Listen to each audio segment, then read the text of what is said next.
இப்போ நான் என்ன பண்ணணும்? கையெழுத்து போடணுமா? ஆமாங்க sir. POCSO case 5 crores final dispute settlement sir. ஓ, நான் உனக்கு கலெக்ஷன் ஏஜென்ட். ஆமாங்க சார். என்னதே? சரி, இந்த பேப்பர்ல இருக்குது இருக்கட்டும். என்ன நினைச்சு கொஞ்சம் சுருக்கமா சொல்லுங்க. நான் சொல்றேன் சார். சொந்த பேத்தின்னு கூட பார்க்காம இவகிட்ட தப்பா நடந்துக்கு பார்த்தாரு சார். நீங்க பாத்தீங்களா? பாப்பாவே சொன்னா சார். அவளையே கேளுங்க சார், சொல்லுவா. உன் பேர் என்னம்மா? ஸ்வீட்டி. நீ எந்த கிளாஸ் படிக்கிற? 6th B. படிக்கிறேன் சார்.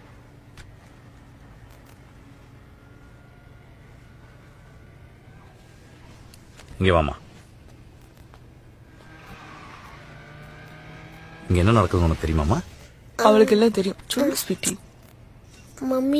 மம்மியும் பாட்டியும் பியூட்டி பார்லர் போன பிறகு இல்ல கோயிலுக்கு போன பிறகு தாத்தா நான் தனியா இருக்கும் போது என்ன மடியில உட்கார வச்சு ஏய், கூட்டு.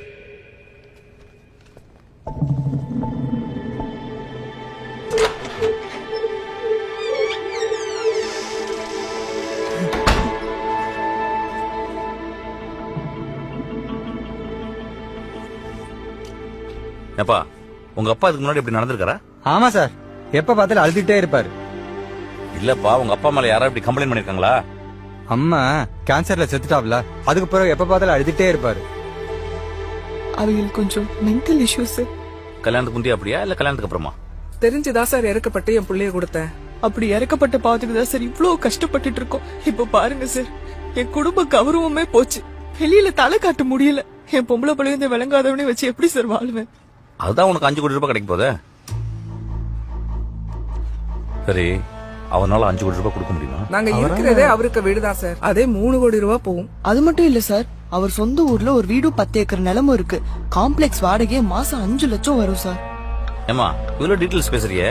உன் பொண்ணு எந்த கிளாஸ் படிக்கிறான்னு உனக்கு தெரியாதா? டங்கு ஸ்லிப் ஆயிட்டு சார். ஸ்லிப்பு?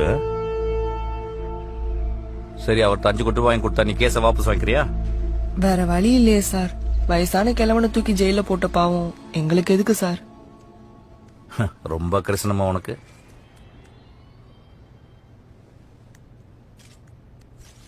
உனக்கெல்லாம் அறிவில்ல? நீ எல்லாம் ஒரு வக்கீலாயா? இல்ல சார், என் கட்சிக்காரர். உன் கட்சிக்காரா இல்ல உன் பங்குதாரரா? எதுக்கே எல்லாம் அப்படி சொல்ற? இந்த மாதிரி கிரிமினல்ஸ்க்கு சப்போர்ட் பண்றதுக்கா?